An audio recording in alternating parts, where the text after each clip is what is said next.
English গ্রামারের voice চেঞ্জের মতো একটা ইম্পর্টেন্ট টপিক করছি। এটাতে আমরা ভয়েস চেঞ্জ কি করে করা হয়, ভয়েস চেঞ্জ কি করেছি আমরা, অ্যাক্টিভ ভয়েস, প্যাসিভ ভয়েস, তারপরে আমরা দেখিয়েছি টেন্স দিয়ে, হ্যাঁ, যে কি করে সবগুলো আমাদের যে টোটাল 12টা টেন্স আছে তার মধ্যে 4টের হয় না ভয়েস চেঞ্জ, সম্ভব হয় না করা কারেক্টলি, আর বাকি 8টার হয়। এটা আমরা করেছি। এখন দেখো আমরা যে ভয়েস চেঞ্জ করি, আমরা তো সবসময় শুধু অ্যাসার্টিভ সেন্টেন্সের ভয়েস চেঞ্জ করব না, আমাদের ইন্টারোগেটিভ সেন্টেন্সেরও ভয়েস চেঞ্জ করতে হবে। ইন্টারোগেটিভ মানে কি? Question sentence. এখন কোয়েশ্চেন সেন্টেন্সের ভয়েস চেঞ্জ আমরা কি রকম করব? ধরো একটা কোয়েশ্চেন সেন্টেন্স আমি বললাম, আমরা যেটা করছিলাম এতক্ষণ কি, আই ডিড দ্য ওয়ার্ক, এরকম সেন্টেন্স দিয়ে। এখন আমি ইন্টারোগেটিভে ধরো করলাম, who did the work, এটা হলো আমার অ্যাক্টিভ ভয়েস ইন্টারোগেটিভ সেন্টেন্সে। তখন এটা হয়ে যাবে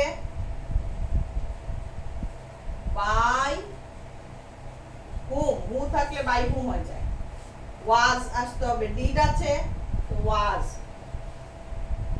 দাও এখানে আবার এটা আগে এসে যায়, by whom was the work, did এর V3 done, এই হবে প্যাসিভ ভয়েসের ফর্ম।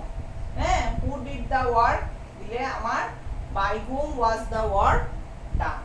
আরেকটা কি রকম দিতে পারে, যে আরেকটা আমাদের তোমার ইন্টারোগেটিভের চেঞ্জের সেন্টেন্সটা তো মাথায় এসেও ভুলে গেলাম। এটা হলো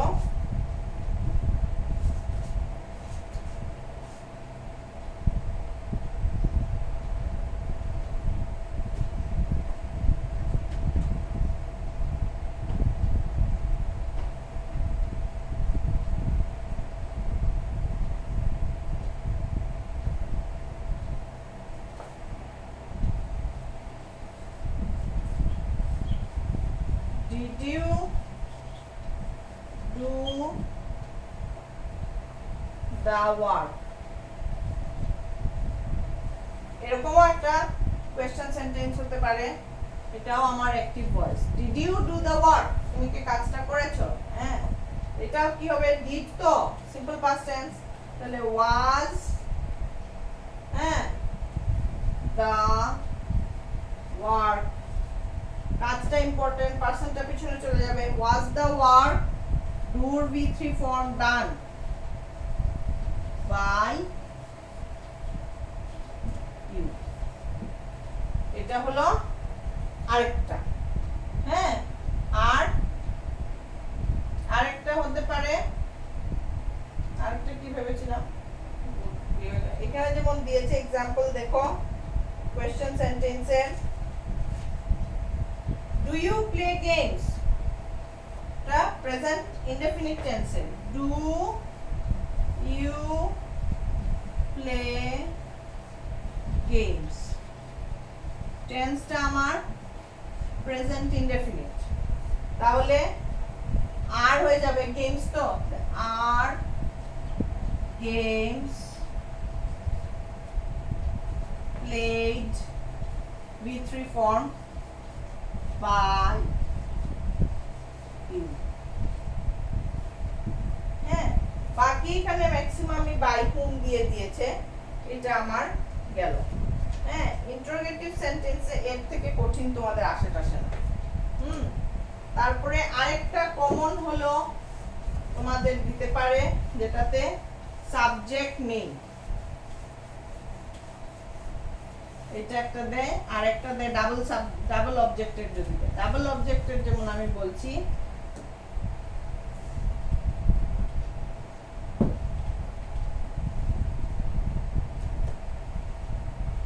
the teacher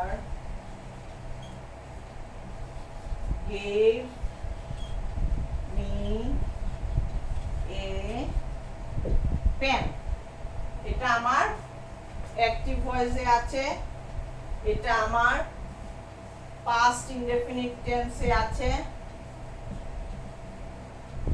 সাথে করে এইটা আমার সাবজেক্ট আর আমার দুটো অবজেক্ট, এটা ডাইরেক্ট অবজেক্ট, এটা ইনডাইরেক্ট অবজেক্ট।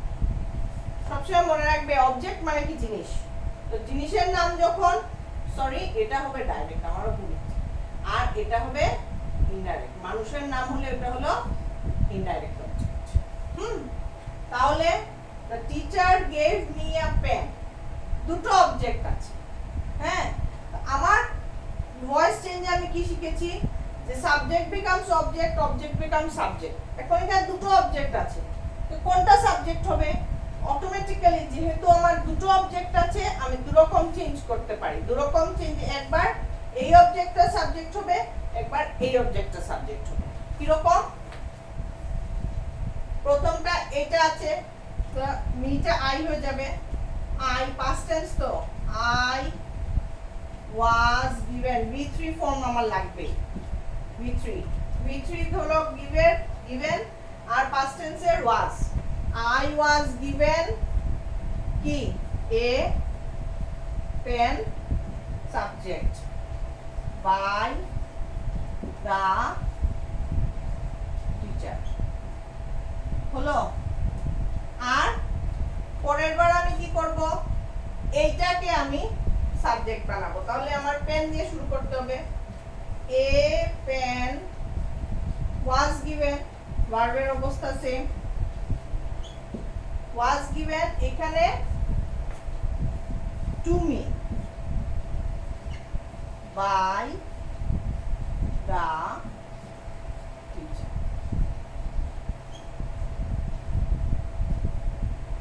হ্যাঁ, হলো। দুরকম আমার এখানে দুই ধরনের প্যাসিভ করা যাবে, যেহেতু আমার দুটো অবজেক্ট দিয়ে দিয়েছে। এইটা হলো আমার একটা করা। আর আমার যেগুলো আসে কমন যেগুলো, সেগুলো হলো বই থেকেই ধরে ধরে আমি করে দিচ্ছি, তাহলে তোমাদের আর অসুবিধা হবে না। যেমন দেখো,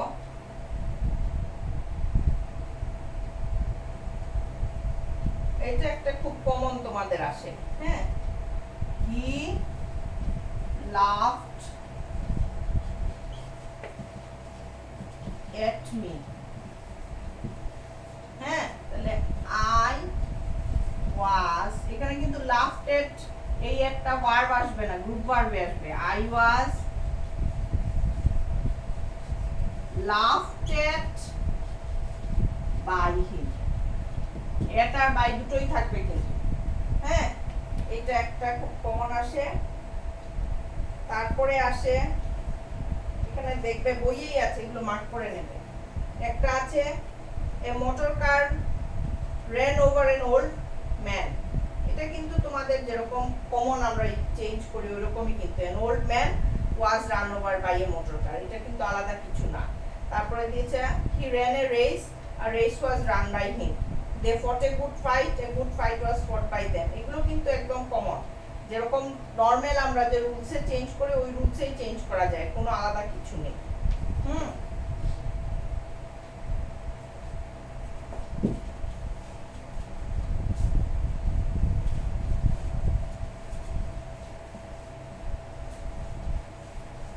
আরেকটা যেটা আমাদের আসে,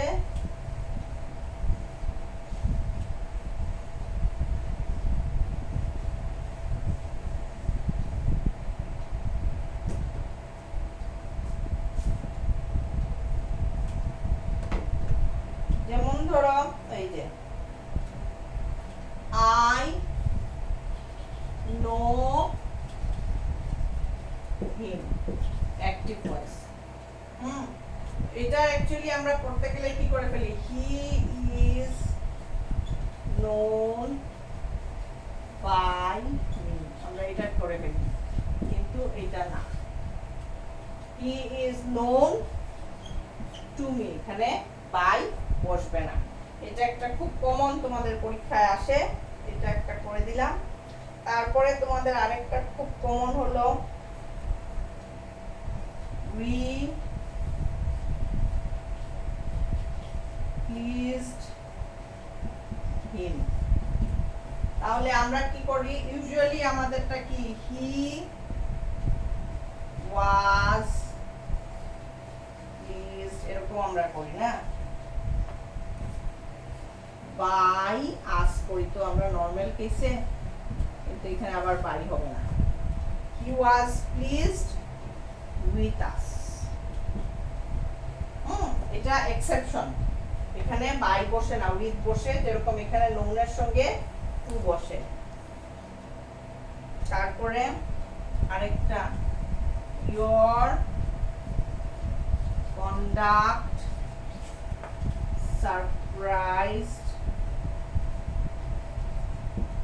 me, অ্যাক্টিভ ভয়েস। এটা প্যাসিভ ভয়েসে আমাদের নরমাল কেসে কি হবে, I was surprised by your conduct, এটাই আমাদের নরমাল, কিন্তু এটা হবে না, I was surprised at your conduct। হ্যাঁ, এগুলো একটা এক্সেপশন, এগুলো প্র্যাকটিস করে রাখবে, এগুলো আসতে পারে পরীক্ষায়, এগুলো খুব কমন আসে আমাদের, দেখবে কোয়েশ্চেন ব্যাংক প্র্যাকটিস করবে যখন তখনই পাবে। হ্যাঁ, কিন্তু এগুলো মনে করার অভ্যাস থাকলে মুখস্থই থাকে, এগুলো এই ভুলগুলো হবে না। তো এইটুকু থাক আজকের জন্য, আরেকটা ক্লাস করলে আমাদের হোপফুলি মানে রুলস গুলো শেষ হয়ে যাবে, তারপরে তো প্র্যাকটিস করার ব্যাপার, আরেকটা ক্লাস লাগবে আমাদের। কিন্তু এই আজকে আমি কয়েকটা এক্সেপশন করে দিলাম, আর নেক্সট তোমাদেরকে আমি কয়েকটা ওই যে সাবজেক্ট না থাকলে করতে হয়, হ্যাঁ, ওইগুলো কয়েকটা আমি করে দিয়ে দেবো, তাহলে তোমাদের নেক্সট ক্লাসে শেষ হয়ে যাবে। ঠিক আছে, থ্যাংক ইউ।